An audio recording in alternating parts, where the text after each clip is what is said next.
Well, hey, Matt, thanks for doing another podcast. We are here. In case you don't know who we are, I'm Pastor Phil, and this is Pastor Matt. That's right.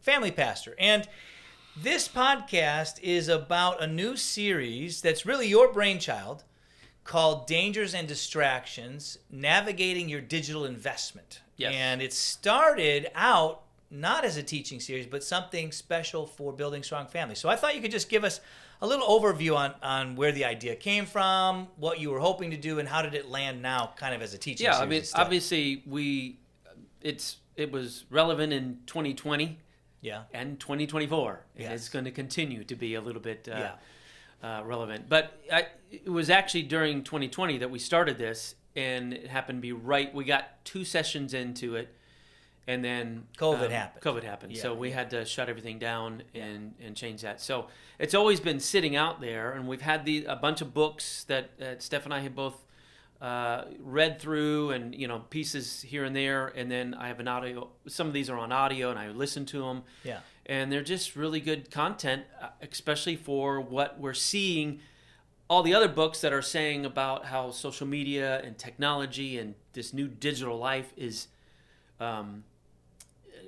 just I can't think of the word. Fighting for your attention. Yeah, it's fighting for your attention. It's where we have to choose wisely what we want to invest in, and we don't do a lot of series like this, but I think this one's unique for a couple reasons. Obviously, you started out as a teaching thing for your families, and this was right. Like, as a family, how do you navigate your family's digital investment? And that got kind of sidetracked by COVID. But then we were talking about doing a series in October that we called Offtober, which is this idea like, we're all going to sort of take a break from digital media. And then you said, I've already got this thing. It's kind of close. And a couple of things I like about it, it allows us to share that important message with a larger group, right? Which I think, obviously, this stuff affects families, kids, teens, older people, everybody. If you have a screen. Which is everybody, right? Yeah. And very timely, especially because of the election and all the other stuff that's coming up. I mean, there's so much fighting for our attention. There's a lot of noise out there. Yeah, a lot of noise. So walk us through. There's 5 weeks of this series. You already taught one, and that's on the online right now. But talk us through the different sermons and how we're going to approach it, just to kind of give us a little bit of an overview. Yeah, so the first one was, obviously, this past week was the battle for our gaze, our attention. Yeah. And that it's competing for, whether it be sound or visual, it's competing for our attention. Yeah. And that's highlighting that internal struggle to change it from what the world wants to give you to what God offers. And of course, we talked about it, Jesus being, the cross being the greatest spectacle. So he's the greatest attention-seeking thing out there. I like the angle you took, Matthew 6, where Jesus says the eye is the lamp of the body, right? And that what comes in. So you can either be looking at light, things that are healthy, things that are good, right, or things that are bad, which is darkness. So it kind of just all starts with where we look. Yeah. And then I love the way you ended the message. If people haven't heard it, they need to go listen to it. But that the ultimate spectacle, the thing to look at, is the crucifixion, and that's the ultimate sort of light. So it was great. And what's the next week? So then week 2 is coming up this week. It's Beyond the Mirror. So it's exploring finding our true identity in Christ, free from comparisons. So the whole we all know this. There's a reality and a fakeness to all social media. Yeah. When somebody's, take this podcast right now. We were doing, get the cords out of the way. We don't want, it's true. There's a piece of tape. Move that mug. We're trying to pretty things up just so we can present our best foot forward, when in reality that's not what real life. So that's this coming. And the comparison thing, I don't know. To me, it's at the heart of some of the biggest challenges with social media for young people. Yes. I mean, obviously for everybody. It just seems, though, like for young people, teenagers, they're looking at something and it might be, photoshopped, airbrushed. There might be some kind of filter or something. Oh, yeah. Who knows what you're going to see? So I think that's going to be a good one. You're teaching that this weekend. This week. Well, and your point, you would say, well, it's just not, it's everyone. Yeah. However, the older you get, the more years you've lived to maybe realize not everyone looks that way. Not everyone is presented that Yeah. way. Or we know what we try and hide. All I need is a mirror to tell me that it's yeah, not the older real. we get, the more we like, oh boy, I don't want anybody to see that mess. Yeah, Don't invite someone to my house. I can't let them in sure. they can only come in the foyer or the living room because they Right. can't go in the other rooms because it's a mess. So we know that. It's like when you have somebody at your house and you know they're coming over, you have exactly 15 minutes to throw everything into one room. Yeah.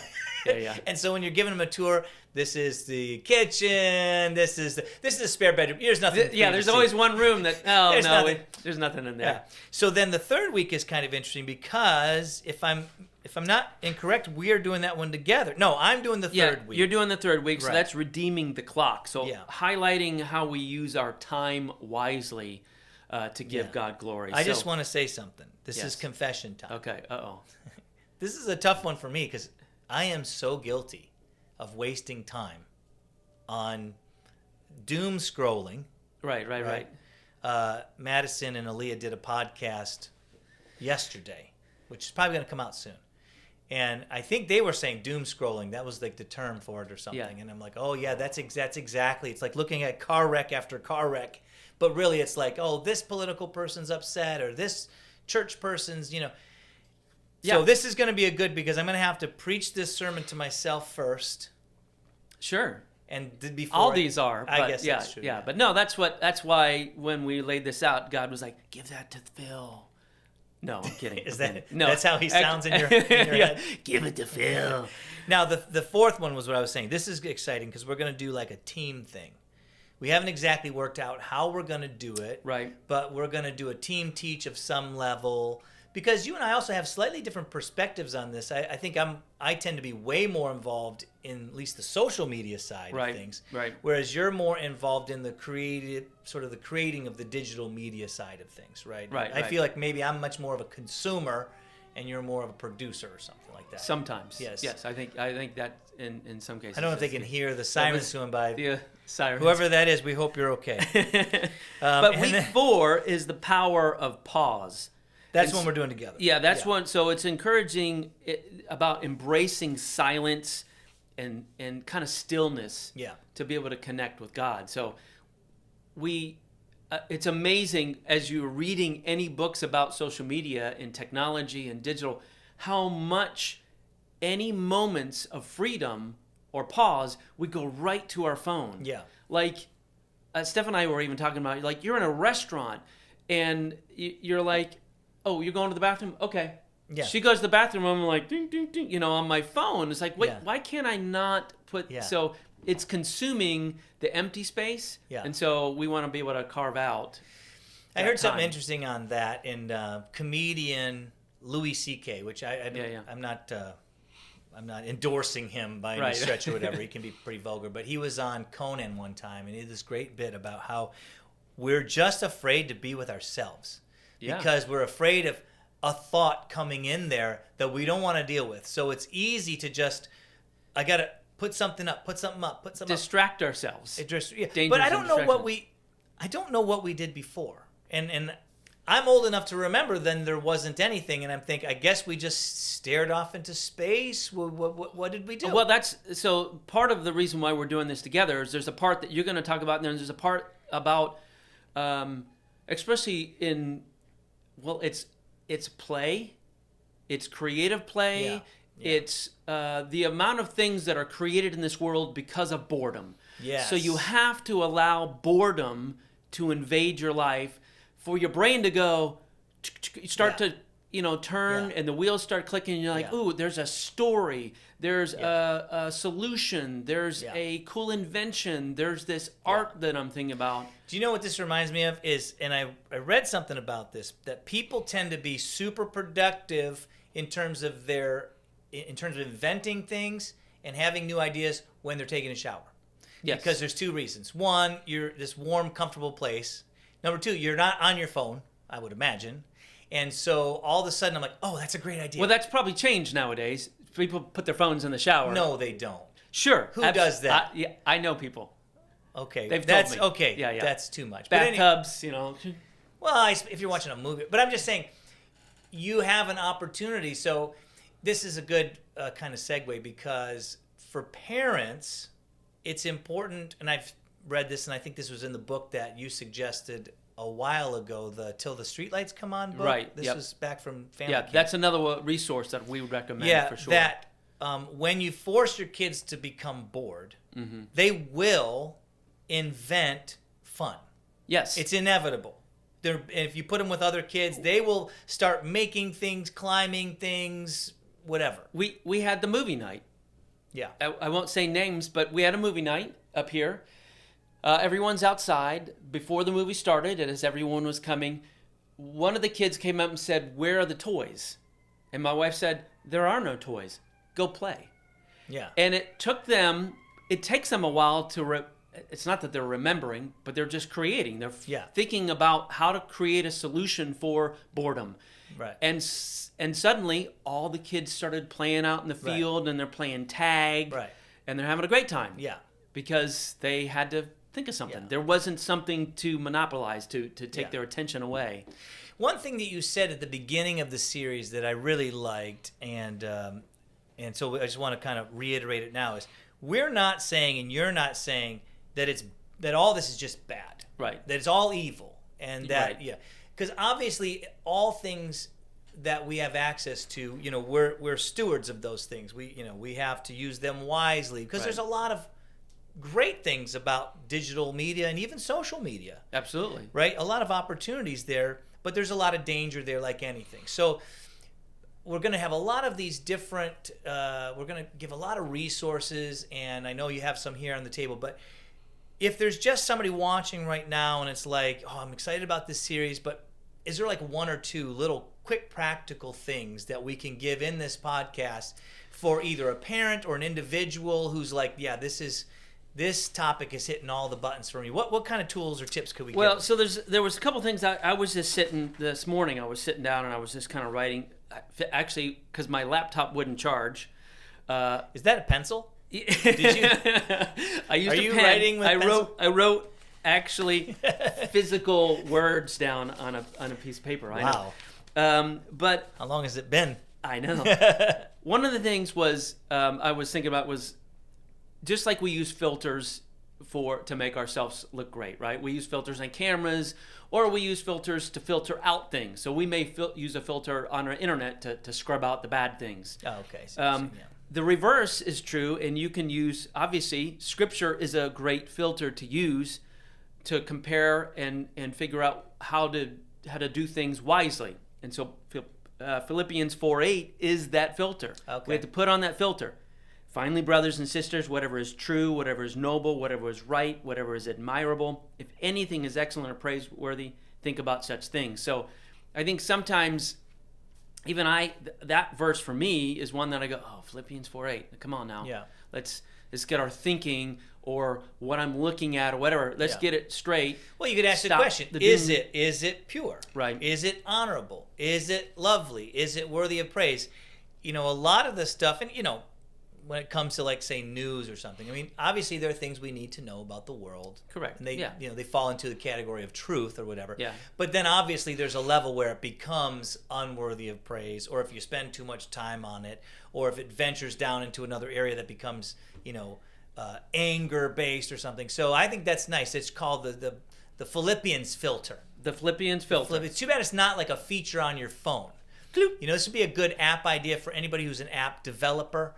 Okay, it's called the Philippians filter, and basically it won't let anything through unless it meets those criteria. Yeah, I'm going to talk to an app developer. Yeah, there's probably an app out there. There's Is already but other filters. But it's not called the trademark October 30th. That's right. Philippians filter. Philippians filter. Okay. So that one I think I was kind of processing, but I found some things, and we're gonna put this on. We'll send this out as well, but it's on our phone. I know, again, it's on our phone on the Church Center app, and there's a link to a bunch of resources, and I'm putting different resources there. But things like practical things like scheduling digital detoxes. Yeah. This one says start and end with Scripture. Cultivating real life connections instead of of online digital connections. Yeah. So there's some practical things there, but there's also one on kind of a cell phone contract. Now, for some of you parents, you may feel like it's too late. It's okay. What we've always said in Building Strong Families is it's never too late to sit your family down and say, time out. We've been doing it wrong. We're going to change the rules. It's okay to do that. Of course, yeah. Because everyone learns new things. And so you have to help your kids understand, wait, we're not doing it great, so we're going to try some new things. Every parent is a first-time parent. Right. And then they learn all the way through the journey. You're a first-time parent on your second kid because you've never had... First time you had a second kid, yeah. Well, I like some of these. Hit us up with some of these here. These could be kind of interesting. I love the first... I'm going to give you the first 5. Okay. This is kind of a contract that you would have with your teenager. Number 1, it is our phone. We bought it. We pay for it. We're loaning it to you. Aren't we great? So that's in the contract. That's in the contract for them to sign. Like, okay, I get it. Like this not really is yours. It's a privilege, right? Sure. Yeah. Number 2, we will always know the password, and I do think that's an important thing at a certain age and level that you know the password of your kids' phones. Always. Yeah. Number 3, if it rings, answer it. Say hello. Use good manners. Never ignore a phone call if the screen says mom or dad.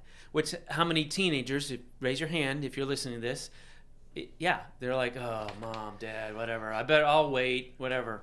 Yeah. No, answer. First of all, just use politeness. Well, okay, I don't want to go down a whole other rabbit trail here, but the idea of like the way people are on the phone now. Okay, excuse me while I sound like an old man for a moment. Okay, but okay. Let's... sometimes, thank you. Sometimes with my own kids, or with younger people, I'm like, that's not how you talk on the phone. Right. Yeah. There's a goodbye. We're done. Over and out. Whatever it is, you don't just hang up when we're done talking. Right. That's super rude. And you do say hello. And that speaks. You're speaking to the very problem of this digital interaction. Is what we're reading is because they're not practicing. They're not practicing. First of all, some social skills. Right. With each other. Yeah. Because you don't need it in a text form. Yeah. And so you're missing out on that. But I feel like we or parents or people are going to definitely get some pushback from that generation because they're going to say that's just not how it is anymore. That's not how it is. Right. And if you keep going down that road, we're going to be drawing things on a cave wall and it's going to be an emoji. That's what I mean. You know what I mean? Like that's just going to communicate. That's how we're going to communicate. That's what we're I like that one. Do the next couple too. So number 4, hand the phone to one of your parents before bed every night. So this is about removing the temptation and the distraction and the danger from your bedroom at night when you go to sleep. Yeah. So remove it. You know. And I don't know if you said temptation. Did you say temptation? Yeah. Okay. Yeah. Temptation. Yeah. That kind of thing. And that phone, that's not going to help you go to sleep. It's not whatever you see on there is not going to be like, now I feel rested and now it's time to sleep. Besides for the blue light, which I don't know much about, but I guess it's I know that many people, they do have to fall asleep to TV, or sometimes I'm guilty of that. I'm like, oh, let me just watch this program to fall asleep. But that's a learned behavior, just as learning out, not doing that, and just turning out the lights. That's true. You know what I do to help fall asleep? You'll figure it out. What's that? I read the Bible. There you go.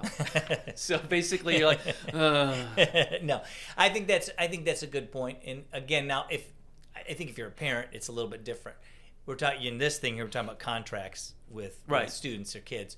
So it's like, I can't imagine any situation where a student or a child needs their phone at night. They're going to go, oh, it's my alarm clock. No, we'll get you an alarm clock. They actually have alarm clocks. Yeah, well, there's number 5, and this is the last one. There's actually 15 of these, but we'll just talk about these 5. If it falls into the toilet, smashes on the ground, or vanishes into thin air, you are responsible for the replacement costs and repairs. So that also speaks to a lot of things. First of all, it just adds a level of responsibility. Right. Like, I've got to take care of this thing because sometimes they don't understand the value of it. And it's like, I remember at a past youth group that Bailey, my son, was a part of, they were, not necessarily Bailey, but a lot of them were like, hey, and they're throwing their phones across the room, and it's just like, going, pow. I'm like, they have no sense of how much that little piece of equipment cost. Right. And so if you're pressured to like, oh, I gotta, that's responsibility. Yeah. That goes into all kinds of things with God. Responsibility with little things. Sure. You get responsible. You get to have responsibility with larger things. Especially if you know, a lot of times it tends to be cheaper to have your phones on your parents' plan all together, bundled or whatever. But it's still, you know, it's still something you have to be responsible for. I know one Gen Z intern that works here that's very careful with their phone.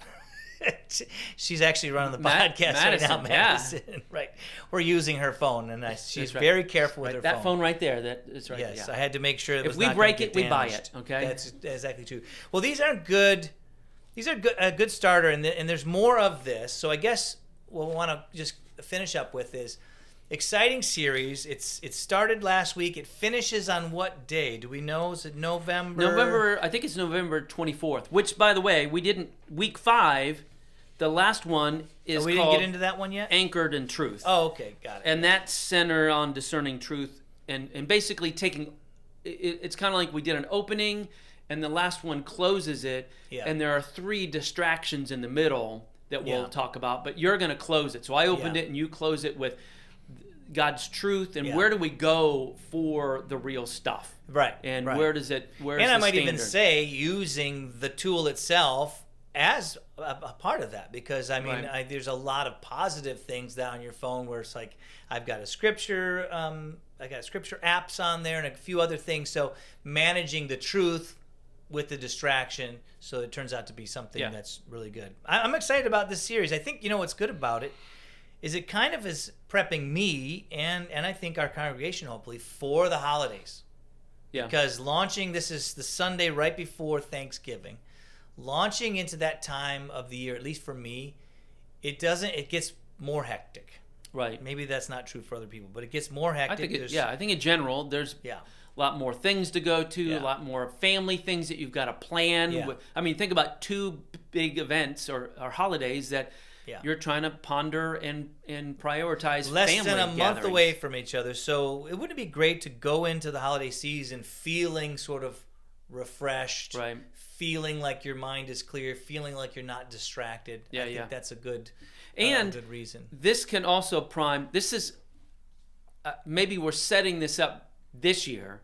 For next year, we've got these principles and these things down pat that we go, okay, now we do talk about Offtober. And that is now next time we're like, what are we going to do during Offtober, which is October? And you kind of go, I'm going to give up this. Yeah. I do know that Steph and I, one year, when I don't know how or why, but we basically gave up TV for an entire month. Yeah. Just to practice and see what we can do. And it's actually kind of refreshing. It's kind of like, oh, that wasn't a go-to to go watch a Netflix thing when you had time, or maybe you're giving up, or you're putting a time limit. I think in some of the things we'll do each week, we'll give a little bit of a challenge, like maybe you want to do this. Yeah. I think iPhone has the screen time, and you can set it for 10 minutes, and after 10 minutes, maybe you go, boy, it alerted me that I've spent 10 minutes. Now I need to spend 10 minutes reading my Bible. I did the alert thing, or I did that one time. I set up the limits, and I set it for an hour a day, and I was shocked at how fast that went away. Like, it was, holy cow. Yeah. And it was shocking to me. Now, I have this little tool. I actually wasn't going to bring this up, but I have a little tool that I bought. I get it. It's coming soon. It's called Brick. And it's like a little device. It's about this big. Yeah. And it sticks on your refrigerator, and when you tap your phone on it, it bricks your phone, meaning it removes all of the apps that are distractions except for the most basic ones, and it doesn't unlock it until you go back to that. So I've seen that. Yeah, I've seen that. So I'll let you know how that goes, because I'm trying to take some practical steps to actually challenge myself in this, because like I said at the beginning, yes, I realize that it's a challenge for me. Yeah. Well, anyway, thank you for starting this series, for putting it together. By the way, I did all the graphics.